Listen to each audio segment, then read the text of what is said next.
This is Partners in Crime with Adam Croft and... Not the other one. Hello, welcome to episode 150 of Partners in Crime. Adrian is here again as Bob's off gallivanting. How are you, Adrian? I'm very good, thank you. 150. That's amazing. I know. It's a big one. We were going to do this as a live episode or something, but we never quite got round to that. It probably won't surprise you to learn. No, not at all. Well, Bob's so elusive at the moment. Yeah, we'll do something for Christmas. I've got something planned for that anyway. So we'll get there. Yes, it's been an interesting week. Certainly weather-wise. We always start off by talking about the weather, whether we like it or not. And yeah, it's been an odd one. It's been sort of cold and wet to start with, and yesterday a random 28 degrees scorcher, which we were told was going to be the only one we would get, and then it would go rubbish again. But I woke up this morning, I looked on my app, and it said have some sun and 28 degrees again, not the rain we told you you'd get. Absolutely, yeah. Isn't it typical for the kids going back to school that they go back in baking temperatures and they have to wear the winter? Isn't it? A little bit, yeah. I mean, so we've got some returnees. We've actually got today, as we record this, Toby starting secondary school for the first time and having to wear rugby kit, which is bizarre for his first day back. Literally to go into school in? Yeah. Oh. Having to wear the branded rugby kit for the day, and that has caused a massive email around from all the parents trying to figure out whether they had to take their formal school uniform in alongside it, and the conclusion was no. But I'd hate for him to end up being the wrong side of the law because we misinterpreted the instructions. Yeah. But it is that scramble to get all the kit together, and then things creep out the woodwork. Have you seen the email that says you need to have 5 Band-Aids in your school bag just in case you have an accident because they can't provide them anymore or whatever it might be?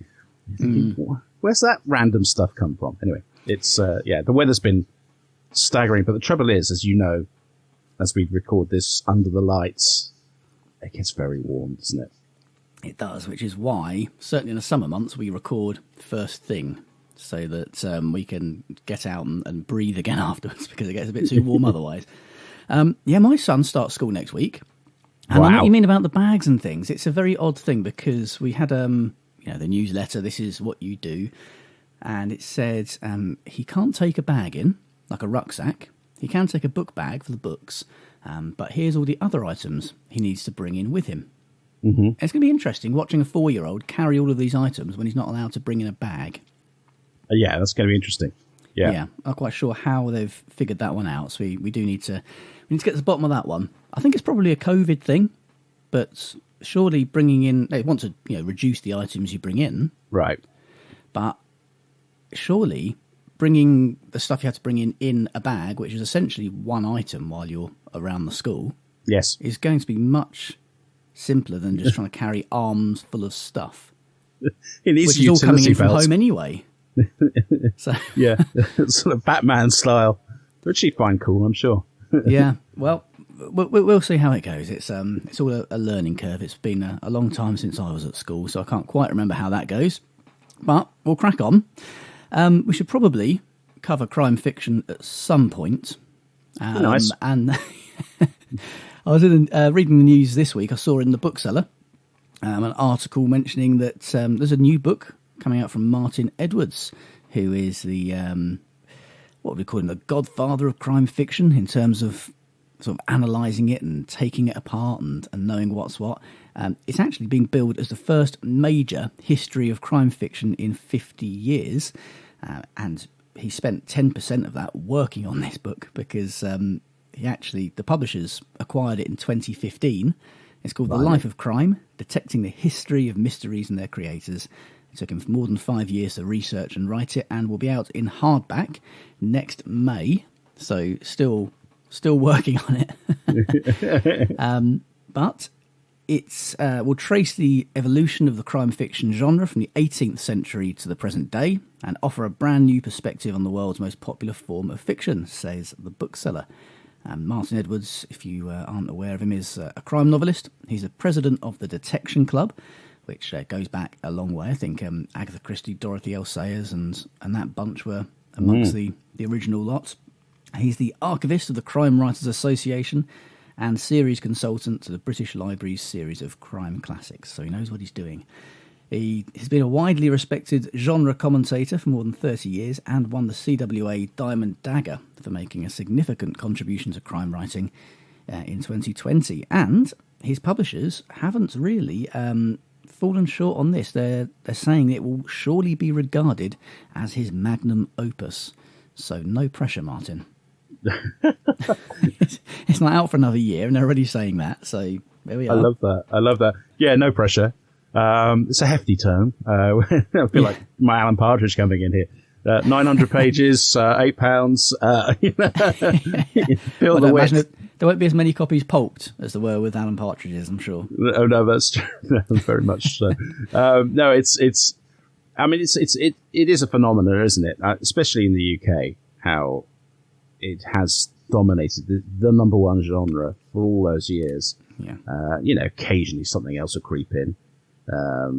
Think of E.L. James squeezing away in there, or the odd cookbook. But generally speaking, top of the charts will be a crime book, as Richard Osman has proven for, month upon month upon month. Although I see Jamie Oliver's crept in there with another one of his cookbooks, trying to shore up the empire, I dare say. That'll help refill the coffers a bit.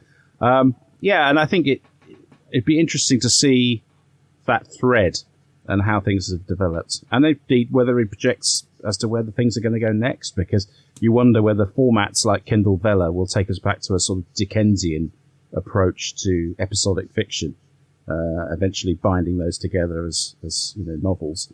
I'm sort of tempted to do that myself because I have such a short attention span. Planning out a novel is beyond me. So maybe if I just banged out 2,000 words a week and stuck it in Vella, that would be the way forward. Well, this isn't where I was going next, but seeing as you've mentioned it, you've actually, and we do this on Partners in Crime, we somehow managed to, regardless of who's presenting, come up with these unexpected segues. So I'm going to run with this one because I also saw an article in The Guardian with the headline, "Why Authors Are Turning Down Lucrative Deals in Favour of Substack," which is a subscription newsletter platform, and it announced on Wednesday last week it had signed an exclusive deal with Salman Rushdie, who is one of the latest in a growing number of authors who are making the leap to write serialised fiction delivered straight to the inboxes of subscribers who pay a monthly fee. It's already been massive for several comic book writers and artists who have been turning down contracts with Marvel and DC in order to write serialised comic books, including James Tynion IV, whose star is certainly in the ascendant, say The Guardian. I've never heard of him, but then again, that's not surprising. It's not the circle I move in. He's turned down a 3-year contract writing Batman for DC in order to write serialised stuff for Substack. He wrote on his blog, "DC had presented me with a 3-year renewal of my exclusive contract with the intent of me working on Batman for the bulk of that time, and then I received another contract, the best I've ever been given in a decade as a professional comic book writer. A grant from Substack to create a new slate of original comic book properties directly on their platform that my co-creators and I would own completely, with Substack taking none of the intellectual property rights or even the publishing rights." To drill into the detail, they take between 10 and 15% of an author's earnings from subscriptions, which for any publishing platform is tiny, really. Yes, yeah. And within that, they offer editing, proofreading, art and design, and legal services. Blimey. Yeah. How can they where's the margin in that? I mean, that's extraordinary. I don't know. I imagine it's probably an acquisition drive. Yes. It's interesting get because content in. There's a parallel in my old universe of sports journalism about 18 months ago when The Athletic launched in the UK, and they hoovered up pretty much every significant football writer in the country. And there was this sort of vacuum as we lost one or two at the BBC. David Ornstein is a very famous one because he covers the Arsenal, so he's the number one voice on Arsenal stories. But he was picked up for a salary of about 4 times what he was getting at the BBC. And we all sort of went, well, how can they afford to do that? And I guess it's a lot of money. They've got investment capital to launch this. You take all the talent you can possibly lay your hands on, so that the only place you can get the authoritative voice of X and Y is to take pretty much every major football writer from the daily newspapers and leave them with a talent vacuum for a brief period, and hope that everyone subscribes. I haven't actually, and I'm sort of slightly cynical about it, I suppose, because it's a tenner a month for the privilege of this coverage. But to be honest, the national newspapers have all recovered pretty quickly. And, there was a generation of writers waiting to get the opportunity in their 20s. And, they've all got mobile phones. They can phone the same contacts and develop the same relationship. So you do wonder whether that's going to be sustainable if you're paying that much. Yeah, I mean, you do get 50% off if you subscribe for a year, and I know because I do subscribe to The Athletic, because genuinely the articles are. I love it because the style of it is very different to what you see in the national newspapers and things. It's not this kind of sensationalist selling the headlines. It's very sort of in-depth, long-form journalism, and it's kind of a much more serious style. And I like that. But yeah, I think the way they operate is much like you get the different variations of Kindle programs, and it is very much that they will just spend whatever they need to spend to get that talent, not worrying in the short term about making that money back. Because, as you say, they're backed by venture capitalists who say, well, 4 times a BBC salary is nothing to them. What counts to them is the asset of having someone like David Ornstein on, or Salman Rushdie on the books. It's driving more people to the platform. It's showing more growth, and that's what these investors are looking at in the short term. It's not necessarily immediate profit, but growth and taking over and hoovering up everybody else. And you can worry about the business model and the profit margin after that. Well, I guess as long as the money's coming in, why not sign those contracts, as you say? I mean, there is a feeling within, I think, every aspect of publishing that the content creators have always been the ones getting the worst end of the deal, unless they're J.K. Rowling. And I think that's fair. And I think that anything that brings the model back towards proper remuneration for the people who actually come up with the ideas and put the really hard hours in, who live with it day in, day out, as opposed to someone who goes home at 5 o'clock and then heads off to Tuscany during August. It's not. It's one of those. No parallels with publishing whatsoever. No, that's that's fascinating. It is interesting how things are kind of moving that way, although I will just add the caveat that I think for probably at least 2 years now, The Athletic have been trying to find a buyer and have failed at every step. I think the New York Times were trying to buy them last year, I think, and that fell through. So there we go. We'll see. Maybe it's not as attractive a business model when you're looking to offload it to somebody else because it's making no money. But Substack, going back to them, it said that this article in the bookseller, was it? No, The Guardian. They mentioned that obviously they started off with comics, and they've obviously got a very strong independent DIY ethos anyway. But when it comes to prose and normal, in inverted commas, fiction, it says there's still a divide between traditional and what they have horrendously called self-publishing, which of course is a term that I really don't like. But it says, can Substack overcome what many see as a stigma attached to the latter? And of course, we've discussed many times on this show that the stigma is declining and things are getting better in that regard, much better in that regard.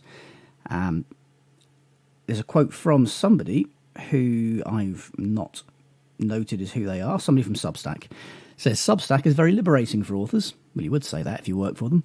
They can publish directly to their readers. They have total control, retain all their rights. We build a community around them so they can have direct contact with their readers, which is key. And they can publish serially, just like Charles Dickens did. We all know he was a big user of Substack. Yeah.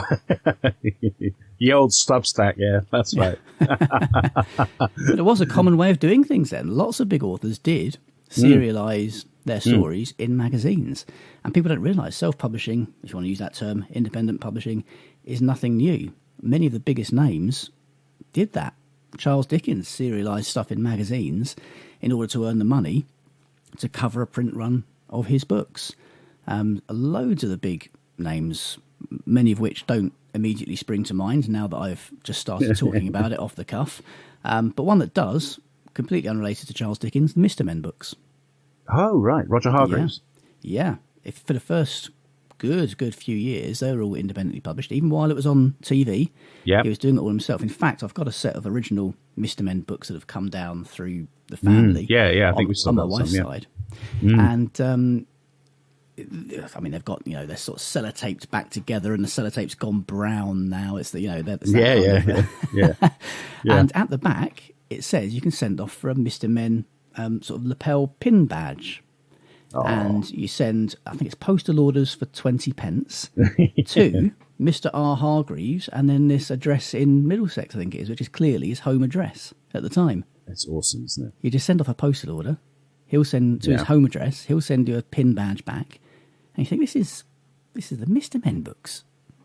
It's extraordinary. It is. And someone was it was a running joke in the family this week that following my appearance last week, that they should create a new Mr. Man called Mr. Name Drop.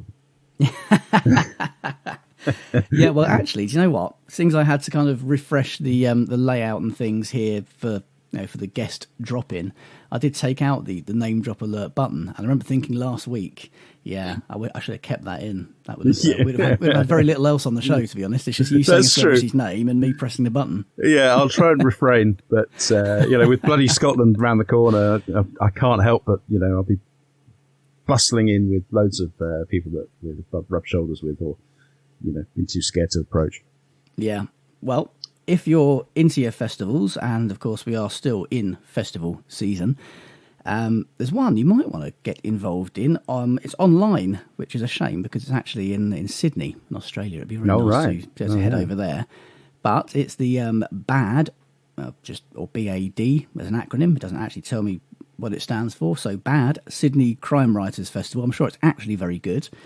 It's they're going to have 4 of the world's top women crime writers talking about their brand new books online in exclusive interviews on Wednesdays at 6 p.m. in September. I presume that's 6 p.m. Sydney time, so that's going to be quite early in the morning here. 6 a.m., something like that here? Yeah, 6, 7 o'clock in the morning, something like that.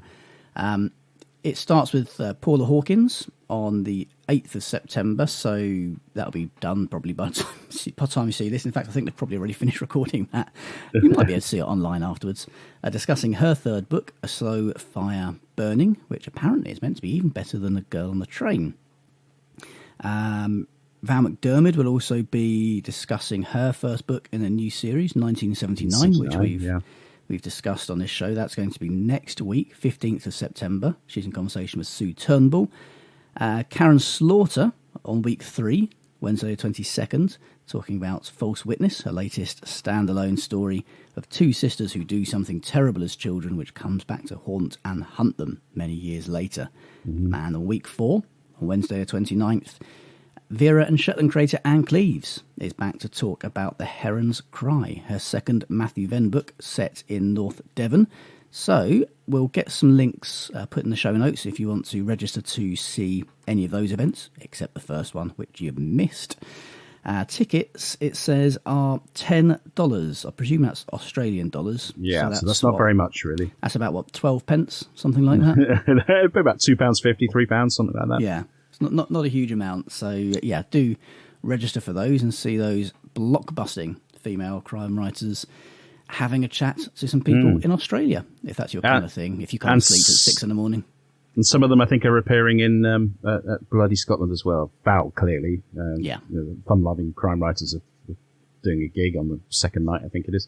And I believe Karen Slaughter is taking part too. So they've also got Kathy Reichs and a few others coming. And Stephen King, that's the big name.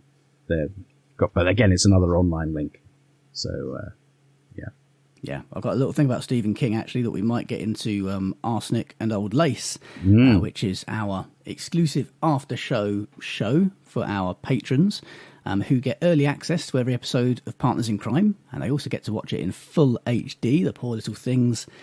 That bonus episode, of course, shout-outs on the show, and access to exclusive content, including a free book every single month. And this month, because we're now in September, although I've written October here, so I'm just going to correct that because otherwise I will read it out wrong next time, is Lost in America by A.S. French, who has been a Partners in Crime Patreon free book of the month author before and was a very, very popular choice. I'll read the blurb because that's what we do. Astrid Snow is a woman of mass distraction. She wakes up in an American jail accused of a triple homicide. She has little memory of the night, but knows she's not a killer, not of the innocent. Calling in a favour from her former boss at the agency, the British intelligence organisation hidden from the public, Astrid is released and ready to head home to England until guilt about the murders forces her to stay in the small US town. It's a decision she's about to regret as the bodies pile up, and she discovers some locals are still fighting a war against the British. That's usually £3.99 on ebook, but it's yours absolutely free if you're a Partners in Crime patron, and that will be in your dashboard now. So do go and take a look at that. And if you're interested in becoming a patron, you can have a look at the link in our show notes. We were talking about female crime writers, Adrian. You mentioned to me before we started recording you'd seen an interesting article on that. So we're going to get the first Miss Marple stories, fresh material for the 45 years. Obviously, Agatha Christie not around to contribute to that, but they've decided that the estate of Agatha Christie to commission 12 writers, some of them enormous names in the genre, to write short stories featuring Jane Marple, and they include Kate Moss, Val McDermid, and Ellie Griffiths. Kate Moss, not the model. No. So interesting. I mean, there's some great names there. Having said that, they're all women. Now, maybe the braver decision would be to chuck Mark Bellingham in there, or even Ian Rankin might turn his hand, having done the William McIlvanney thing we were discussing last week. But no, I guess it would be hard to defend. But at the same time, what's a little bit of bravery? It would have been fun. But 12 new writers, and that's due to come out. Now, what are they saying? That's HarperCollins are going to bring that out in the UK. They're saying it's going to be, I do apologise, September next year. Okay. How many are they doing? 12. 12. Blimey. Okay. So I imagine it's probably keeping the female voice through it. I think with it being Agatha Christie and what have you, I'm not aware of any kind of follow-ups or, what is the word when somebody takes on somebody else's books? Yes, I know. Well, I know what you mean. There's lots of examples of that recently. I mean, lots of people writing Ian Fleming style stories, like Jeffrey Deaver and many others have taken on the mantle of pushing the Bond stories along. It tend to be male if the original writer was male, so maybe that's fair enough. I can't think of anywhere they've actually kind of swapped over. I know about Agatha Christie, the Poirot novels, Sophie Hannah was doing. We've had various others that have someone else has taken on the mantle. So there's I imagine it's probably voice. Not that there should be a difference really in male and female voices in writing, but I don't know about you. It's an interesting decision to make. I mean, I'm currently narrating a number of projects at the moment, but they have the main characters are female, but the majority of the characters are male. But your DCI X and retired barrister Y happen to be women. But I don't ever have a qualm about that. I think sometimes when there is a story which is all about women characters, for instance, Daria's Daughter, which we've just had turned into audio and about to publish, that was the tale of three women in Glasgow and a young girl, and that would be inappropriate for me to do. But on these occasions, I don't feel uncomfortable doing it because, I'm not trying to, you're trying to create the emotional state without doing a sort of Dick Emery version of a woman, if you know what I mean. Yeah, I know what you mean. It's, and obviously when I've had audiobooks done in the past, there have been times where the book has been written in first-person point of view as a woman. It's the woman talking through the book. She is the narrator. And, of course, then you have to have a female narrator. It's just common sense. But, yeah, when the lead character, perhaps, is a female, that's some feedback I've had on the Rutland series. I mean, any time there's been any negative feedback, which of course is very, very rare, it's been that having Andy Nyman as a male narrator in a series which is, it's not first person at any point. No. It's, yes, the main detective is a female, but it was an absolute 50-50 mix of genders of characters. That, yeah, some people think that perhaps it should be a female narrator, and possibly so. But interestingly, when I was given the audition recordings for various different narrators, they're all male. Yeah. So from the publisher's point of view, and I know the publishers have got absolutely no qualms about female narrators, because I would say probably at least half of the books that they put out, they've got female narrators. Yeah. They felt that maybe it had a male voice. It's interesting. It's stuff that's too heavy for me to be looking into, but yeah, it's an interesting topic all the same. I think ultimately you just needed someone who can really bring the book to life and really nail it and recreate. In fact, admittedly, I'm sort of battling away with some regional accents, which have been a challenge. Merseyside Crime Series requires a lot of different Scouse accents, and there are so many different types of accent from that area, and I've just been doing a Geordie as well, and having been up there for a brief holiday, I was a little bit better than I would have been otherwise, but still struggling to absolutely nail it. Although I'm reminded that I think it's Michael McIntyre, the comedian, says if you want to do a Geordie accent, all you have to see is Oompa Loompa, and then you're getting into the character. So Oompa Loompa. Oompa Loompa. There we are. Oompa Loompa. I think it's getting the right voice for the book or for the series, isn't it? I mean, this is essentially how we met, is that you'd put in an audition for my Night in Culverhouse series, which I'd been looking to offload and stop doing myself for quite some time. And it needed a specific sound, a specific style. And yes, you absolutely nailed that. Oh, so I haven't been Jack for a few weeks, so now, maybe I can unfurl him again. But you're right. I'll have to get writing. Give you some material. Yeah, you get on with it. It's really weird hearing him talk back to me. Well, we are approaching the half-hour mark, and about, I imagine, probably something like 320 degrees Celsius in this studio here at the moment. So I am going to stop things in a moment. We'll throw the windows open wide, go and grab another drink, and we'll get on with arsenic and old lace, I think, which is probably the best thing to do. Absolutely. I should mention, because I'm contractually obliged, that if you like the sound of any of the books we've spoken about on today's show, you can get 90% off of your first ebook purchase from Kobo, our sponsors. You don't need an e-reader or any special device.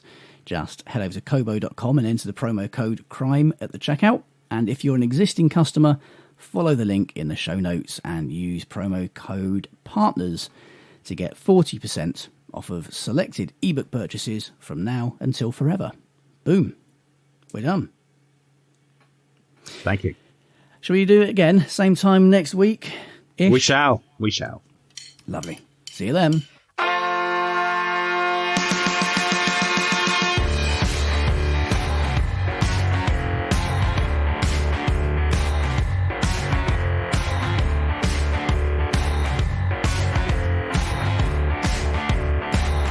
Partners in Crime was presented by Adam Croft. Not the other one. And produced by Adam Croft. The theme tune was by the Caesareans. The Partners in Crime logo and imagery were designed by Stuart Beisch. Partners in Crime is sponsored by Kobo, your favourite local bookshop, perfected.